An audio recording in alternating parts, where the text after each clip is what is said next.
मैंने ईशान को समझने और समझाने की बहुत कोशिश की है। बेटा है वो मेरा। तो उस बेटे के लिए कुछ करने का वक्त आ गया शांतनु। गुस्से में आकर अगर उसने कुछ कर लिया, हमसे दूर हो गया तो क्या होगा? अरे ईशान को अगर कुछ हो गया तो हम सबका क्या होगा? सोचा तूने कभी? आप जो कहना चाह रहे हैं वो मेरी समझ में नहीं आ रहा। जो भी कहना है साफ साफ कहिए। साफ साफ साफ साफ कहता हूं मैं। इससे पहले ईशान डिवोर्स पेपर लेकर आया था, इस बार मैं खुद लेकर आया हूं। मुझे तुम दोनों की इस पे साइन चाहिए, वो भी अभी।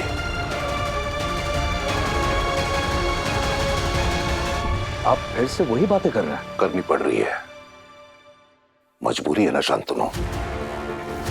देख, इसमें मेरा कोई स्वार्थ नहीं है। मैं जो भी कर रहा हूं ईशान के बारे में सोच के कर रहा हूं, बस तू भी ऐसे ही कर। तू खुद ही सोच, जब तक तुम दोनों अलग थे सब कुछ ठीक था, जैसे साथ में आए सब कुछ बर्बाद हो गया। तेरे को यहां रह के इस औरत की सेवा करनी तो कर, मेरे को कोई प्रॉब्लम नहीं है, लेकिन डिवोर्स पेपर पे साइन जरूर करना। इससे ईशान को सुकून मिल जाएगा कि एक दिन उसका बाबा घर लौटकर आएगा। तो यहां इस घर में सिर्फ इंसानियत के नाते आया है, इस औरत से तेरा कोई रिश्ता नहीं है। इस दादा, मैं ईशान से बात करूंगा, उसे समझाने की कोशिश करूंगा। बेटा है वो मेरा। वाह, जो रिश्ता सालों पहले टूट गया उसके लिए इतने हाथ पैर मार रहा है तू, और जो रिश्ता अभी जुड़ने वाला है उसके लिए कुछ भी नहीं। देख, तेरा और ईशान का रिश्ता अभी सुधरने वाला था, याद नहीं तेरे को? उसके बर्थडे वाले दिन जब तू आया तो कितना खुश था, भूल गया? देख, मैं अभी भी कहता हूं शांतनु, ईशान अगर 2 कदम आगे बढ़ा रहा है तो तू भी बढ़ा, पीछे मत हट। मैं ये डिवोर्स पेपर लाया हूं,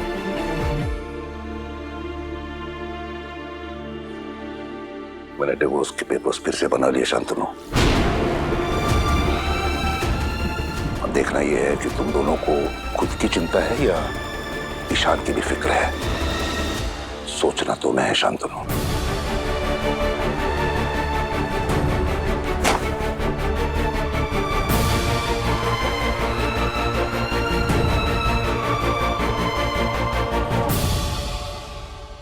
राव सर,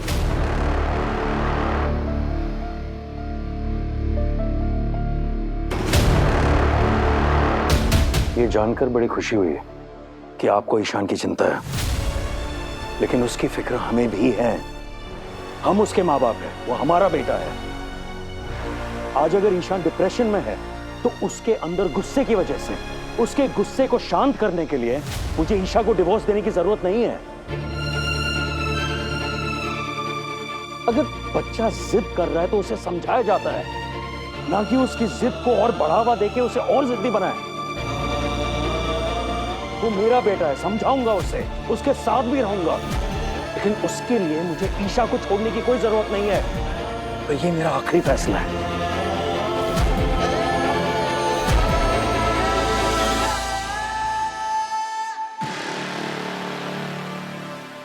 तू तो हमेशा ही कहता है कि तू ईशा को नहीं छोड़ेगा, क्या इसका भी मानना वही है क्या?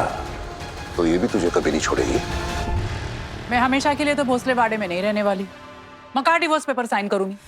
कहीं ऐसा तो नहीं कि आप लोग मुझसे बहुत डर रहे हैं? जब यहाँ नहीं रहने वाली तो डिवोर्स पेपर पे साइन करने में प्रॉब्लम क्या है? एक बार साइन किए थे मैंने। तब पता ना क्या हुआ था, कि याद दिलाऊं मैं? जब एक बार साइन कर दिया दूसरी बार करने में क्या प्रॉब्लम है? ऐसा तो नहीं मैंने अपना इरादा बदल दिया। मेरा इरादा शंतनु को डिवोर्स देना कभी नहीं था। और वैसे भी पता चल रहा है मुझे कि ईशु के गुस्से की आग को कौन भड़का रहा है, कौन उसे हवा दे रहा है। ईशु की आड़ में आकर आप लोग हम दोनों का डिवोर्स करवाना चाहते हैं। तो एक बात सुन लीजिए राव साहब, मैं शंतनु को डिवोर्स कभी नहीं दूंगी, ईशु के कहने पर भी नहीं दूंगी। लेकिन अगर शंतनु मुझे डिवोर्स देना चाहते तो मैं आज ही डिवोर्स पेपर साइन कर दूंगी।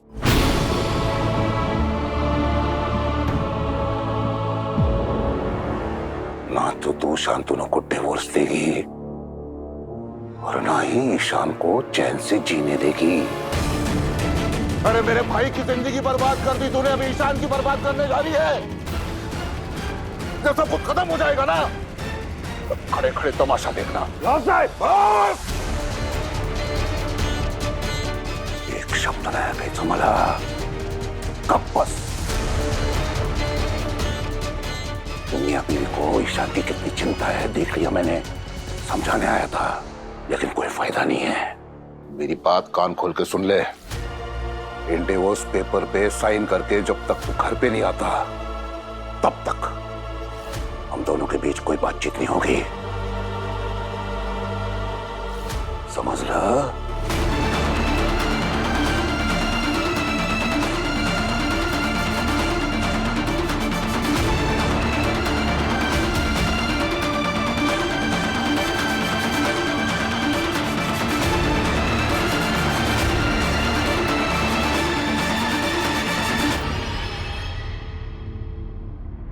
वहीनी, वी आर वेटिंग ना, चलते।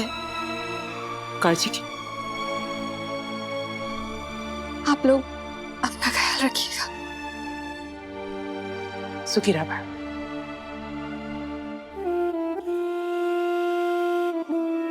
बस बस।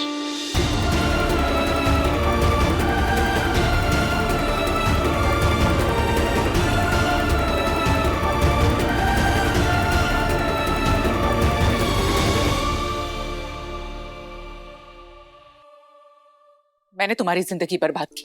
मैंने इतने सालों में तो मैं तुमसे मिली तक नहीं, ना मैंने तुमसे कभी कुछ मांगा, ना तुमसे कोई उम्मीद रखी। मैं तुमसे दूर रही शांतनु, मैं अपने घर से दूर रही, परिवार से दूर रही, अपने ईशु से दूर रही, और तुम्हारी जिंदगी बर्बाद हो गई। प्लीज शांत हो जाओ। तुम जानती हो उन्हें, उनकी बातों पे दिल पे मत लो प्लीज। हमेशा तुम्हारे घर वाले आते हैं, मुझे सुनाकर चले जाते हैं, मुझे फोन करते हैं, मुझे सुनाते हैं।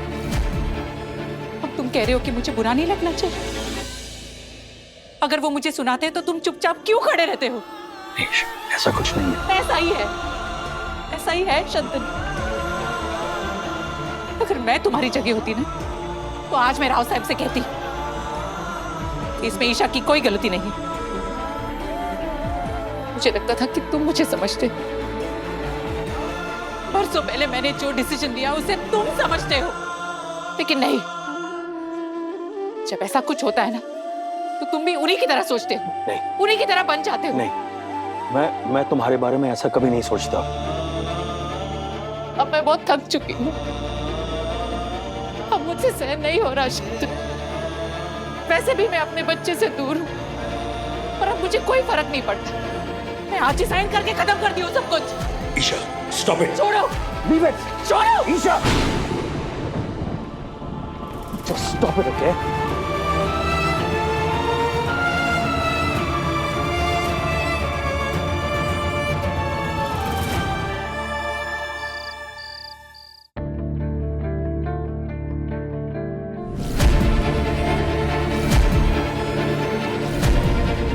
तुम्हें इस कॉलेज के हॉस्टल में कोई रूम नहीं मिलेगा। पता नहीं ईशान सर को मुझसे क्या प्रॉब्लम है, बिना वजह मेरे खिलाफ क्यों है वो। मुझे कैसे भी करके हॉस्टल में रूम तो लेना ही होगा। किरण जैसे घटिया आदमी के साथ एक छत के नीचे नहीं रह सकती मैं। क्या करूं?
ये क्या किया तुमने?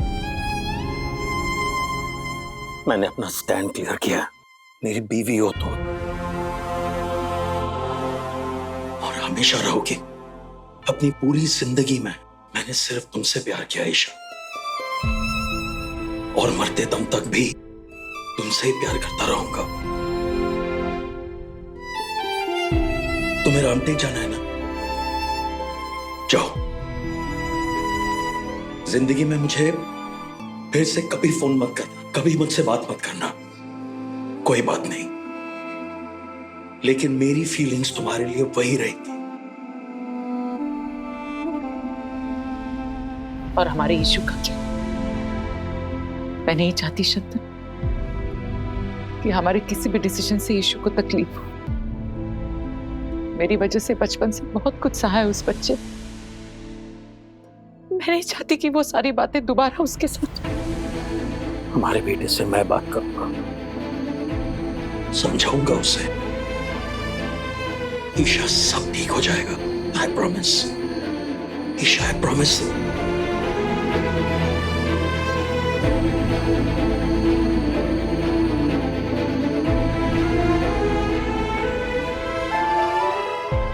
Excuse me.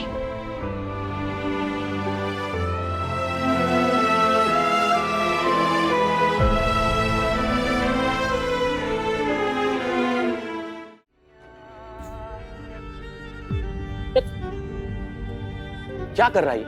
हाँ यार, अभी तो रोमांस ऑन हुआ था, तुमने टीवी ऑफ कर दिया। यार मैं जब भी रीवा को बुलाने की कोशिश करता हूँ ना, तो कोई ना कोई चीज मुझे उसकी याद दिला देती है। ओके, तो मतलब तुझे अभी रेवा की याद आ रही है? अरे मुझे कोई रीवा की याद नहीं आ रही है यार। वो लड़की है ना, वो बेवकूफ। कौन? वो सवी? हाँ, उसका फोन कनेक्ट हो गया था आज टीवी से, जैसे पहले रीवा का कनेक्ट हुआ था। तो मतलब तुझे सवी की वजह से रेवा की याद आई? हाँ, कि सवी ना हमेशा मेरे जख्मों को ना कुरेदती रहती है कि पहले जैसे रीवा ने मेरे जिंदगी में उथल-पुथल मचाई थी ना, ये सभी भी वही कर रही है। रीवा को तो मैं कब का भुला चुका था, पता नहीं सडनली क्या हो रहा है, उसकी याद मुझे इतनी सताई जा रही है। ये सब ना सवी की वजह से हो रहा है। पता नहीं यार, मैं उसे अपनी जिंदगी से कैसे बाहर निकाल के फेंकूं, समझ में नहीं आ रहा मुझे। नहीं, मैं उससे अपने पुराने जख्मों को कुरेदने नहीं दूंगा। चाहे कुछ भी हो जाए, मैं सवी को अपनी जिंदगी से बाहर निकाल के ही रहूंगा।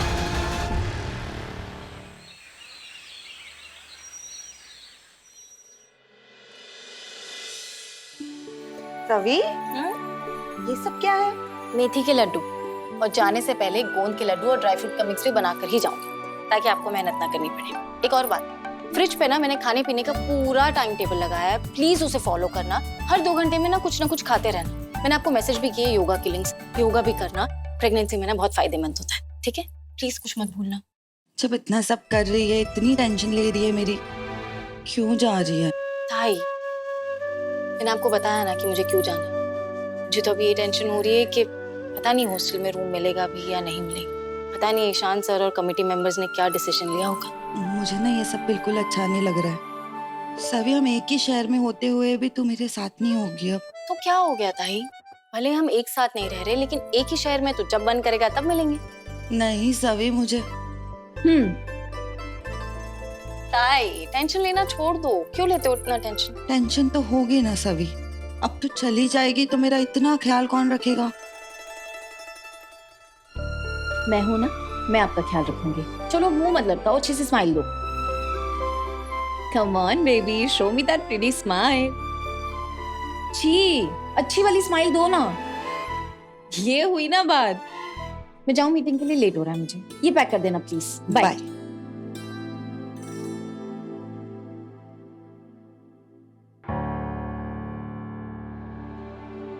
गुड मॉर्निंग दादा।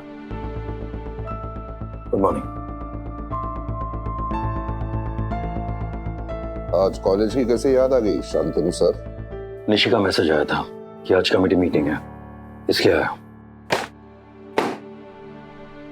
लेकिन मीटिंग तो कब तक खत्म हो? क्या है ना, तुम्हें अगर किसी की सेवा करने से फुर्सत मिले तभी तो टाइम पे आओ। काका साहब, वो उनकी लाडली है ना सभी, उसी के लिए तो मीटिंग रखी गई है। शायद उसी के लिए आया हूँ। वैसे तो ये सिर्फ हमारे लिए बिजी है, बाकी जो इनके अभी नए लोग अपने बने हैं ना, उनके लिए तो वक्त ही वक्त है इनके पास। अगदी बरोबर बोलते हो तू Ishaan. Good morning. Good morning. Good morning. Morning. May I come in? आओ।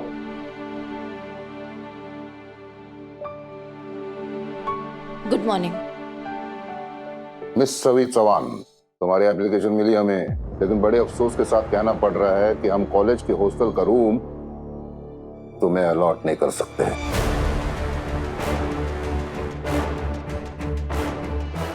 लेकिन क्यों सर? मैंने रूम के लिए बहुत पहले अप्लाई किया था, लिस्ट में मेरा नाम सबसे पहले है, तो मुझे रूम क्यों नहीं मिल सकता? सभी को हॉस्टल में रूम क्यों नहीं मिल सकता है? क्या इस बारे में कमेटी मीटिंग हुई है? सर प्लीज ऐसे मत कीजिए।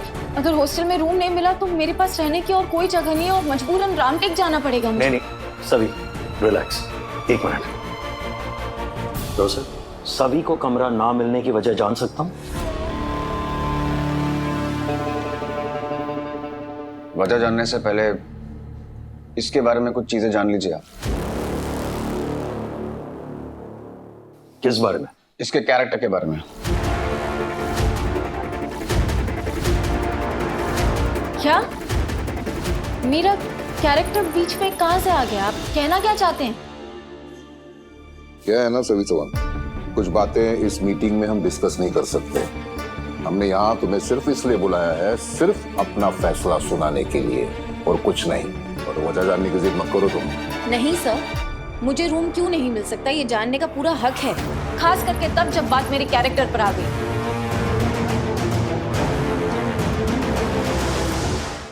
सभी को जानने का हक है, सो प्लीज बताइए। मुझे एक बात समझ में नहीं आ रही कि मेरे कैरेक्टर पर डाउट किसको है और क्यों है? मैंने ऐसा क्या किया है? अगर आप लोगों को जानना ही है तो मेरे किसी अपने से पूछिए मेरे कैरेक्टर के बारे में, वो बताएंगे आपको कि मेरा कैरेक्टर कैसा है और मैं कैसी। तुम्हारे अपने नहीं बताया, तुम्हारे बारे में, तुम्हारे कैरेक्टर के बारे में। क्या? हाँ, तुम्हारे जीजा जी ने बताया, किरण सावंत।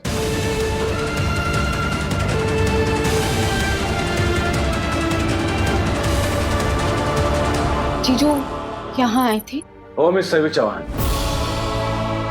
उन्हें बहुत शिकायतें हैं तुमसे। उन्होंने हमें बताया कि तुम्हारा कैरेक्टर ठीक नहीं है। मेरा कैरेक्टर ठीक नहीं है? और क्या बताया उन्होंने? यही बताया कि तुम घर पे किस तरीके से बर्ताव करती हो, तुमने उनके साथ क्या क्या किया और अकेले में तुम कितना गिर सकती हो। ईशान सर!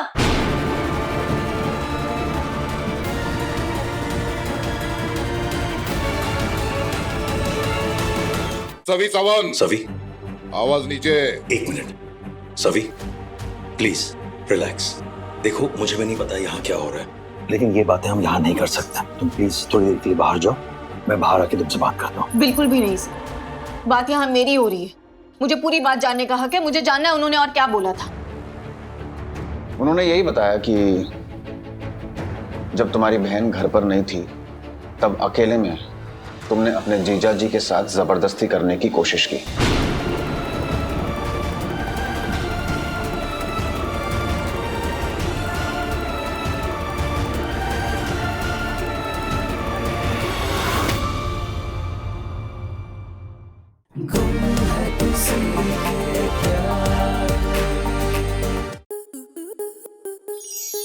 स्टार प्लस के ऐसे ही और बेहतरीन लम्हे देखने के लिए सब्सक्राइब करें हमारे YouTube चैनल को।